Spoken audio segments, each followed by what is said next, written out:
It was a cool Friday evening when Maya and her family walked through the elegant wooden doors of Willow's Bistro, a local restaurant known for its cozy ambience and gourmet dishes. Maya, a brilliant high school senior with dreams of becoming a lawyer, had just received the news that she'd been accepted to a prestigious law school. Her father, Thomas, a successful businessman who owned Willow's Bistro, had made reservations for the family to celebrate.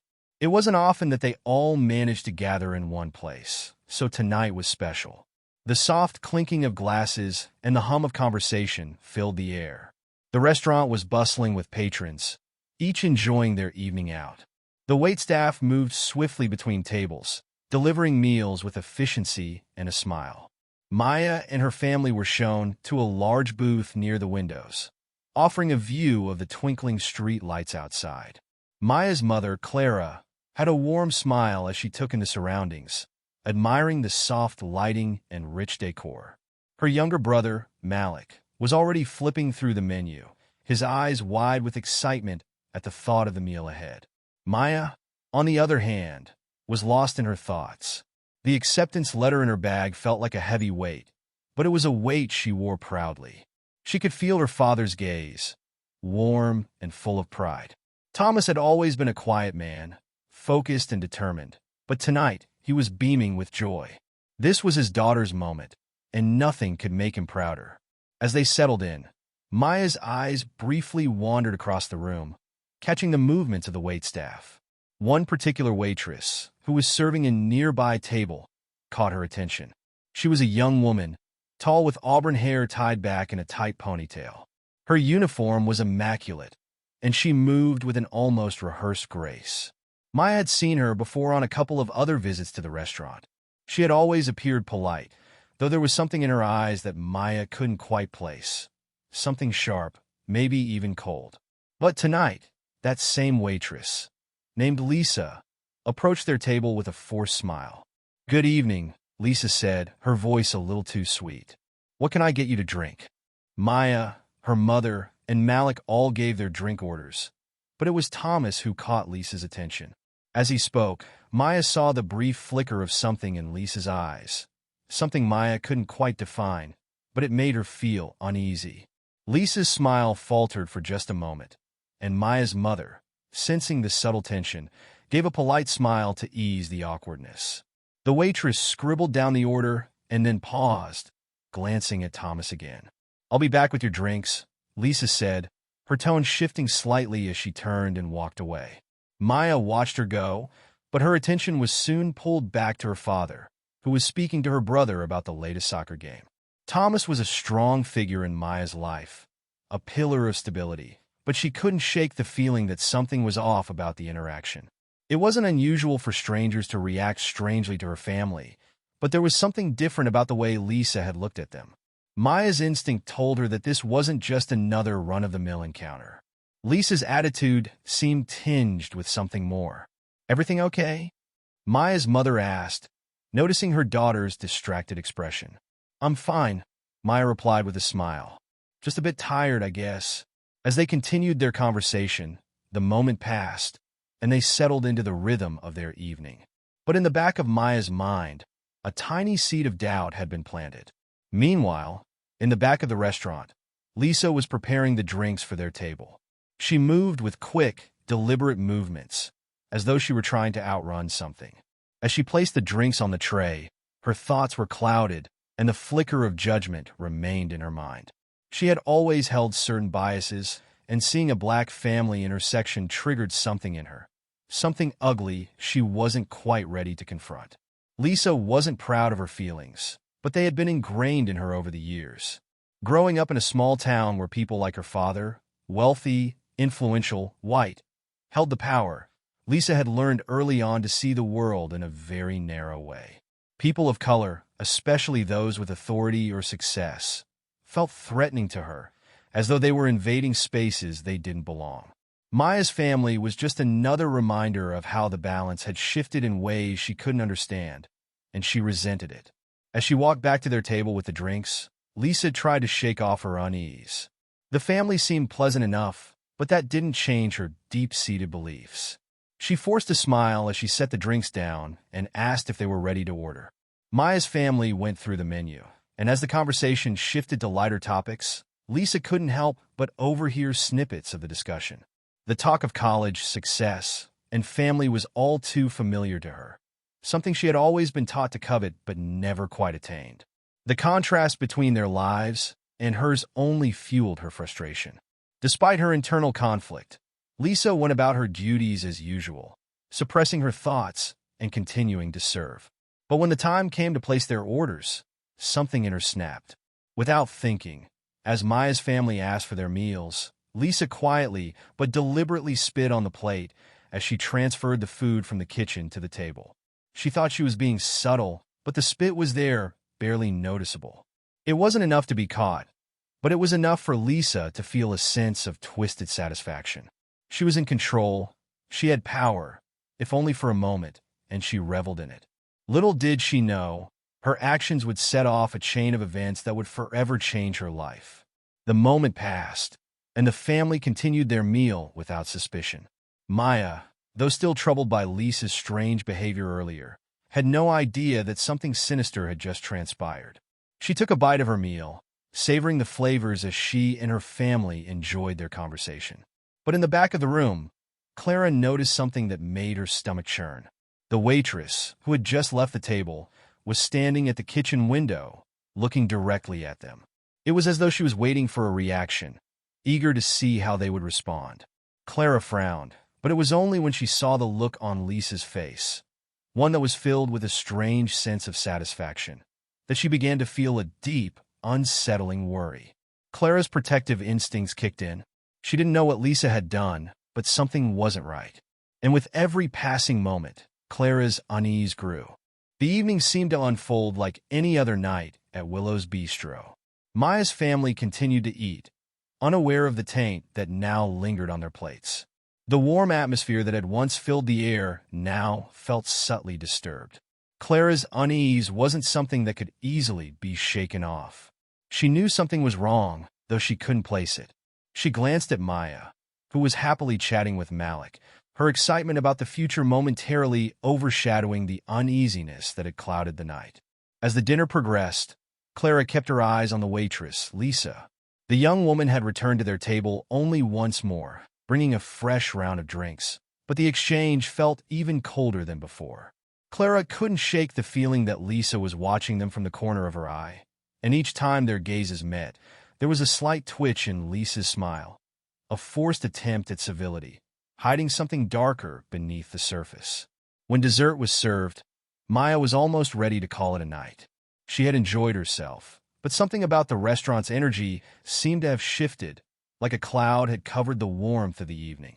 She didn't understand why, but her body language had become more tense, her thoughts distracted. It was as if the joy had been sucked from the air. Unbeknownst to Maya, her father, Thomas, had begun to feel the weight of the situation as well. Something about Lisa's behavior toward the family seemed off. He couldn't quite pinpoint it, but as the owner of the restaurant, he knew that every employee's attitude directly impacted his business, and the unease that had settled over their table had not gone unnoticed by him. As a successful businessman, he had a keen sense for reading people, whether it was customers or employees, and Lisa had piqued his suspicion. "Clara," he whispered, leaning in closer as he continued to watch Lisa, who was now back in the kitchen area, speaking with a manager. "Something's not right." Clara raised an eyebrow. "What do you mean?" "I can't put my finger on it, but the way she keeps looking at us, it's not just about the service. I don't know, maybe I'm reading too much into it, but something's off." Clara, always protective of her family, nodded slowly. "I've been noticing it too. The way she glances over at us, it's strange. Almost like she's waiting for a reaction." Thomas frowned. "Maybe we should speak to the manager before we leave. I'll have a word with him about Lisa's attitude." But before they could discuss the matter further, something entirely unexpected happened. As the night wore on, Maya noticed that Lisa had walked toward their table again. She was holding a check in one hand, the other hand hidden behind her back. Maya's gaze flickered to her father, who was busy discussing something with her mother. The moment Lisa reached the table, she seemed to hesitate, her lips twitching as though she had something to say but was choosing her words carefully. "Your bill," Lisa said flatly, her voice now lacking the sweetness that had previously masked her discomfort. She placed the check on the table without making eye contact. But it wasn't just the coldness of her tone that caught Maya's attention. It was the faintest trace of something else in Lisa's posture. Something predatory. Something malicious. Maya's pulse quickened. She tried to brush the feeling off, but it gnawed at her, the unease intensifying.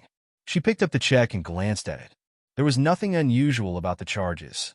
Everything seemed standard, and yet Maya couldn't shake the sensation that something wasn't right. Maya's eyes darted to Lisa's hand, which had been hidden behind her back. As the waitress turned to leave, something caught Maya's eye, a small, almost imperceptible glint. A flash of something metallic, something small that had fallen to the floor near the edge of the table. Without thinking, Maya reached down and picked it up. It was a small, silver object, nothing more than a piece of twisted metal, likely a fragment of something that had fallen off of Lisa's uniform. But the mere sight of it sent a chill down Maya's spine. Why had Lisa looked at her with such a strange expression? Why had she acted so strange all night? She shook her head, trying to dismiss the feeling of dread that had taken hold of her. It was just a piece of metal, nothing more. But the sense of foreboding refused to leave. As the night drew to a close, Maya's family stood to leave. Thomas paid the bill at the front counter, and they all filed out of the restaurant. The cool night air a stark contrast to the tension that still lingered inside. As they stepped onto the sidewalk, Maya caught one last glimpse of Lisa through the restaurant's windows. The waitress was watching them leave, her eyes cold and calculating.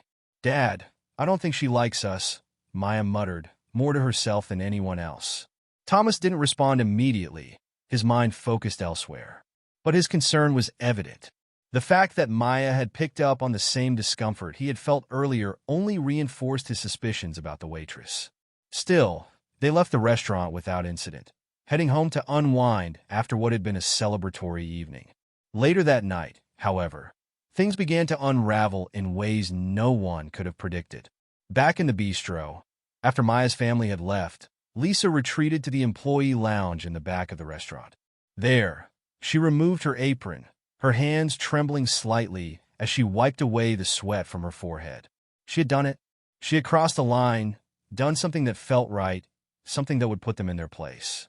She couldn't explain it, couldn't even justify it to herself. But when she had watched Maya's family sit there, so content, so sure of their place in the world, something in Lisa had snapped. It was the arrogance, the pride they carried with them. Pride that seemed undeserved, as though it had been handed to them on a silver platter. Lisa's fingers curled into fists. She didn't have much, didn't have the power or privilege that people like Maya's family took for granted. But tonight she had control. She had been in charge, even if it was only for a brief moment. And that had been enough.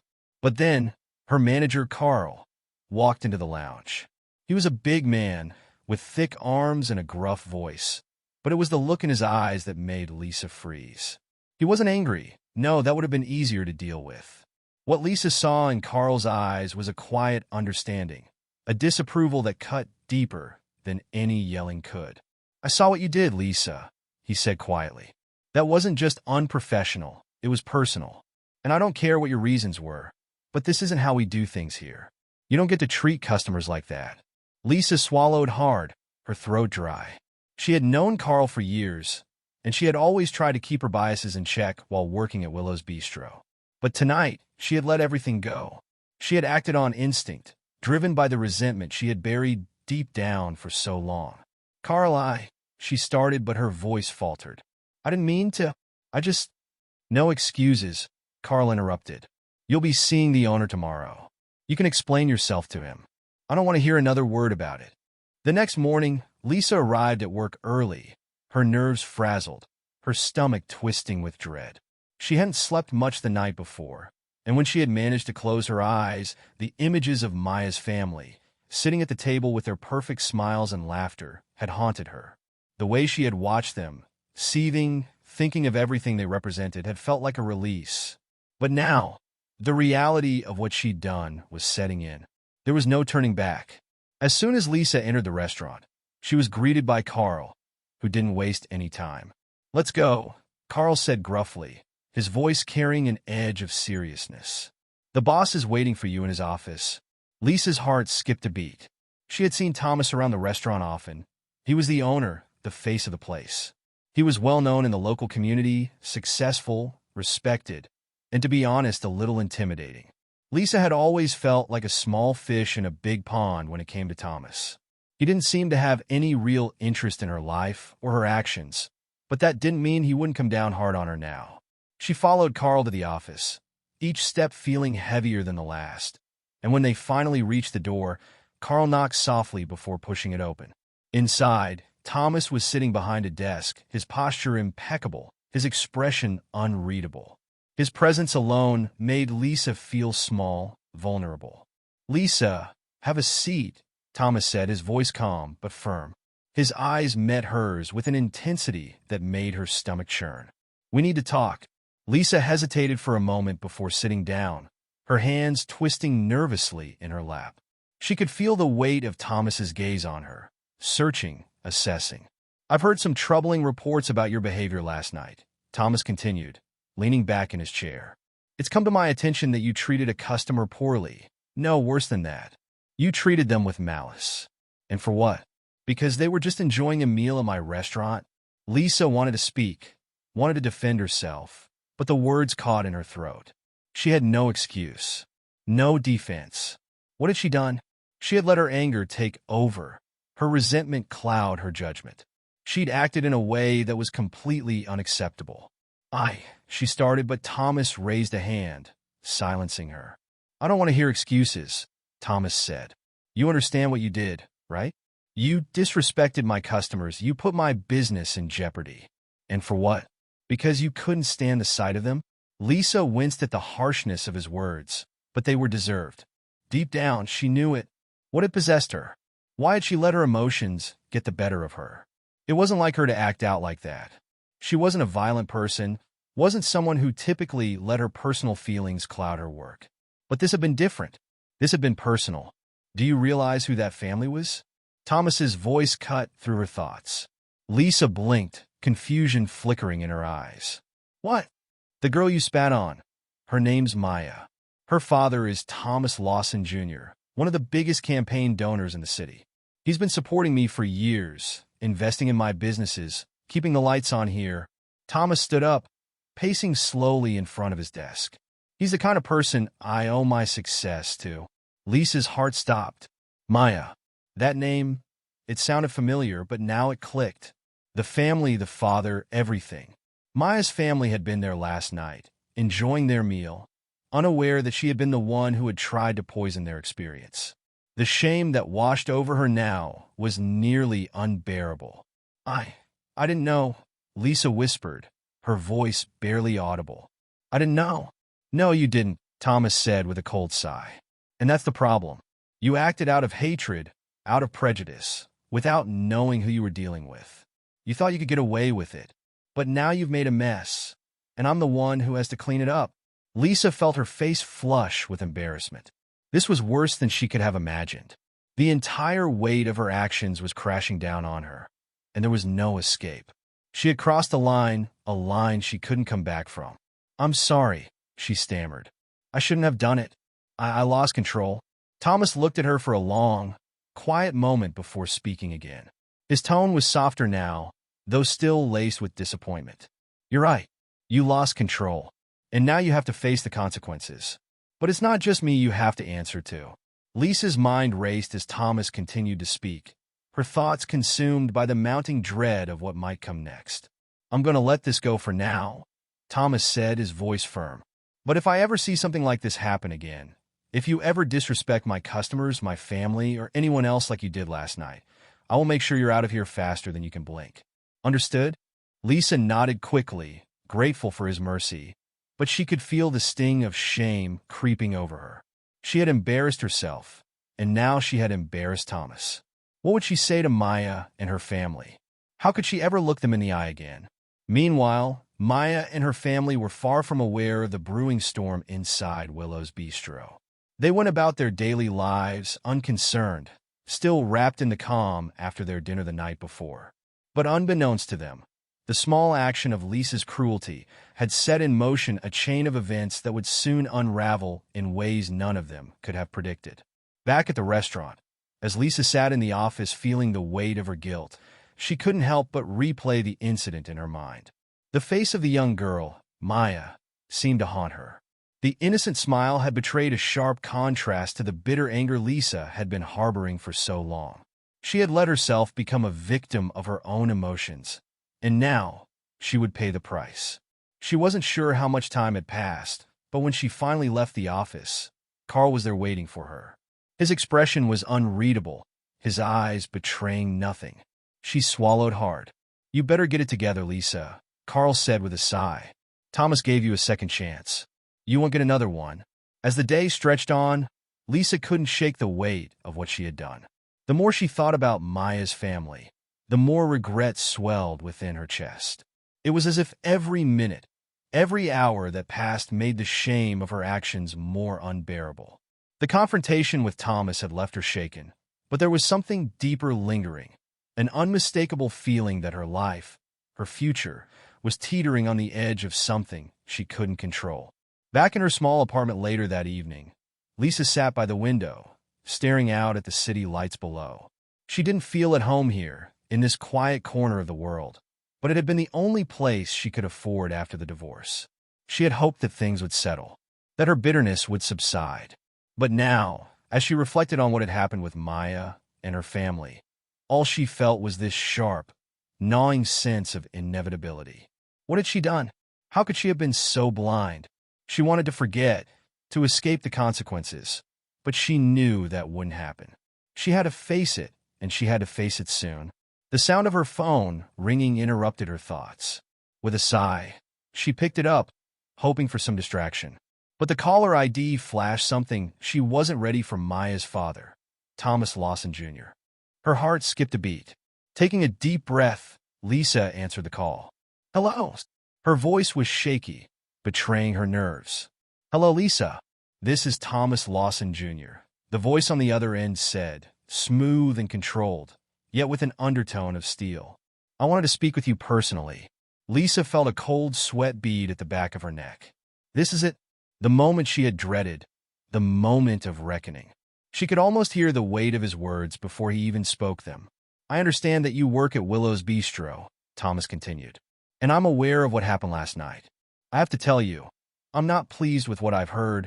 Lisa swallowed hard, barely managing to hold her composure. I know, Mr. Lawson. I'm deeply sorry for what I did. It was inexcusable. I don't know what came over me." "Lisa," Thomas said, his voice suddenly sharp, "you don't get it, do you? It's not just about your apology. It's about your actions, your behavior. Do you understand how serious this is? This wasn't some random act of disrespect. This was targeted, hateful behavior. Do you think people like you get to treat others like that and just walk away?" Lisa's stomach twisted.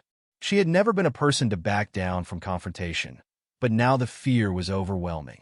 What was she supposed to say to this man who had the power to destroy her with a few well-chosen words? "Mr. Lawson, Let me make this clear, Lisa," Thomas interjected, his voice colder now. "I've heard enough. I don't take kindly to people treating my family like that, especially in my own establishment. What you did could have cost you your job, but I'm willing to be reasonable here." Lisa didn't dare speak. The air seemed too heavy to fill with anything but silence. Her heart raced in her chest as Thomas paused on the other end of the line, and when he spoke again, his tone had shifted. It was more like a warning now, more like a challenge. "You're going to meet me tomorrow morning," he said, his voice smooth again, but laced with a quiet threat. "I'm giving you one chance to show me that you can own up to your mistake. I want to see you face to face, to hear from you exactly why you did what you did. If you can't do that, you'll regret it." Lisa's breath hitched in her throat. He wasn't done. He wasn't done with her at all. The call ended abruptly, leaving Lisa holding her phone to her ear, her mind racing. What could she say? What could she do? The only thing she could think of now was to show up tomorrow, humble herself, and hope she could salvage whatever was left of her dignity. The next morning, Lisa arrived at Thomas's office earlier than expected, her mind filled with dread.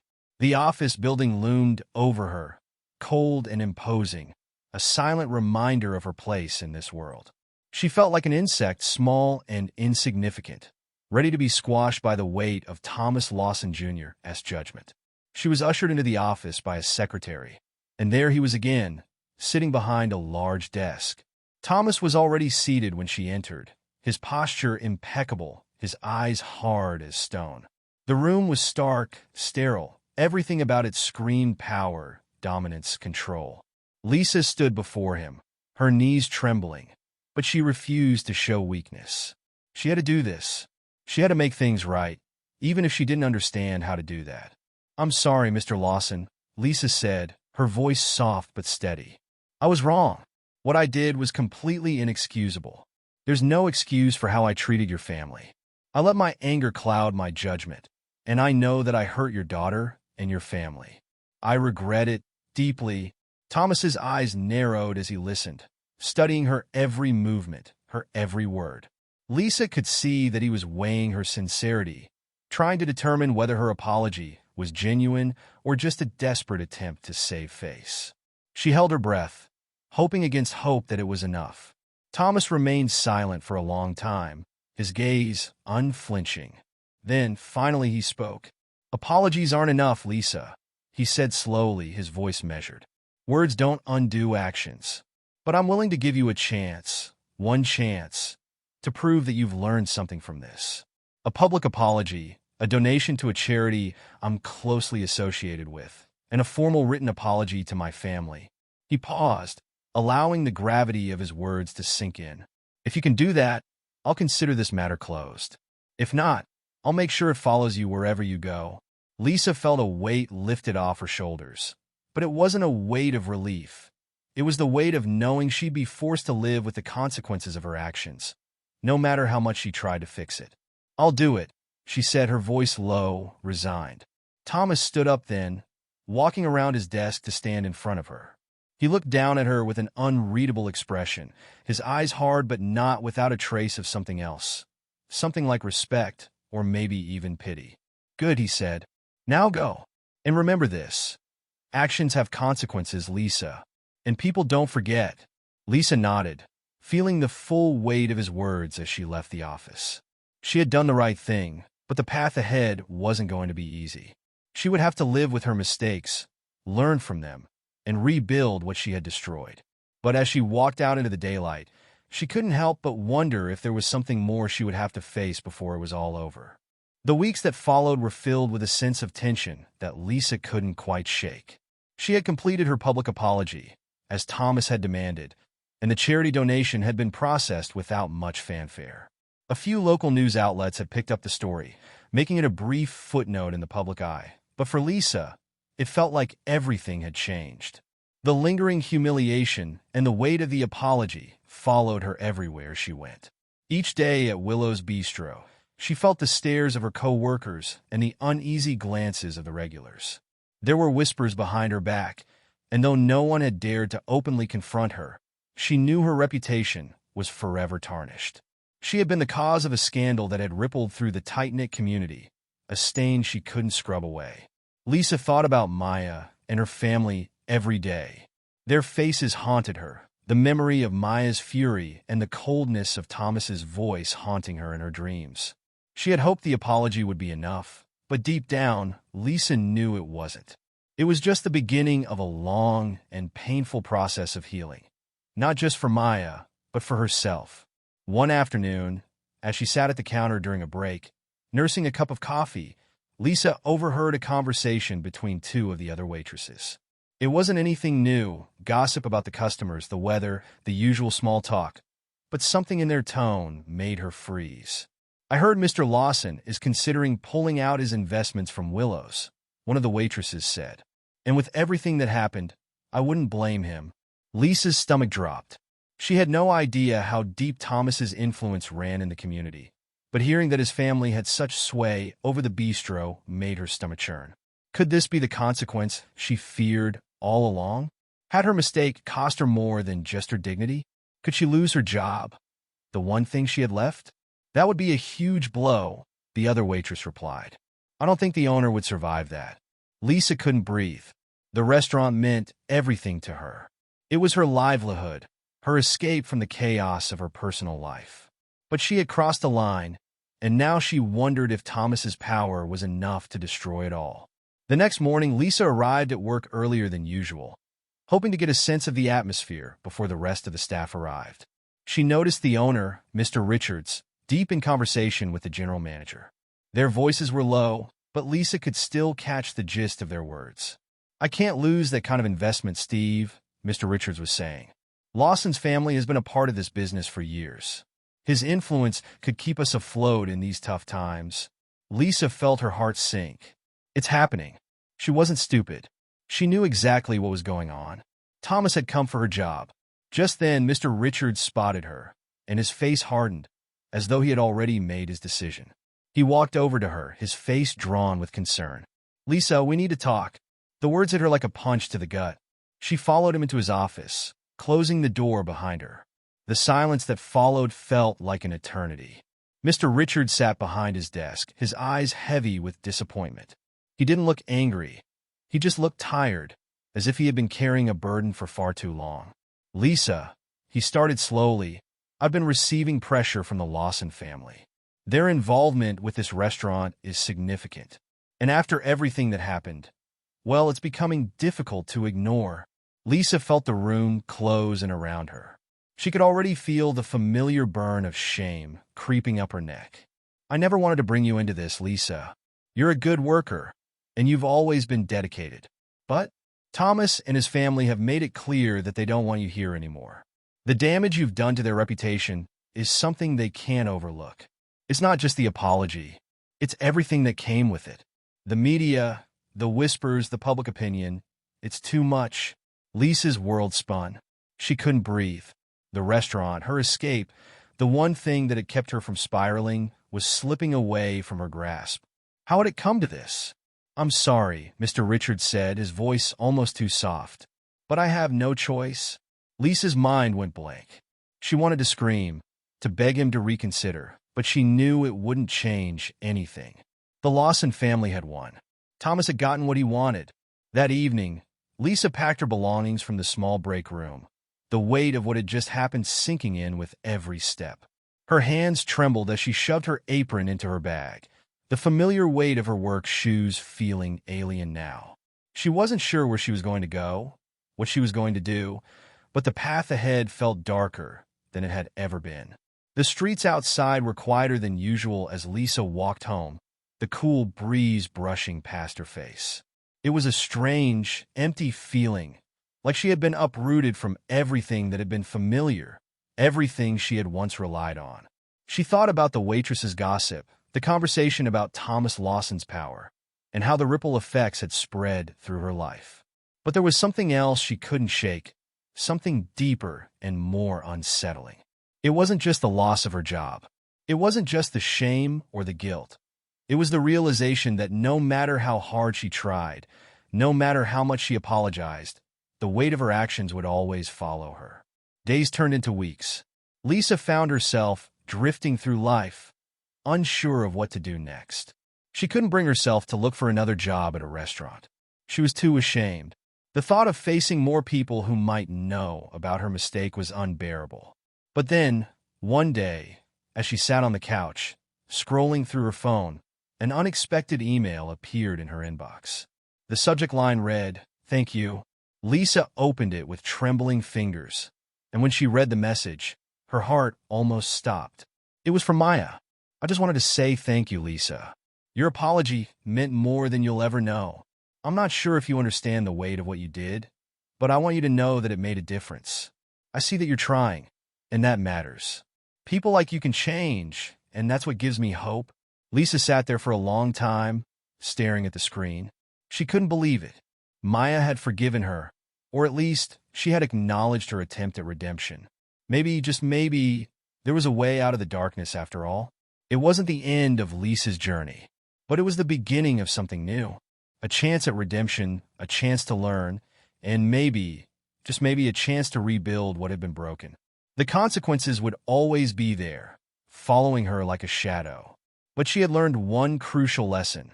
It's never too late to change.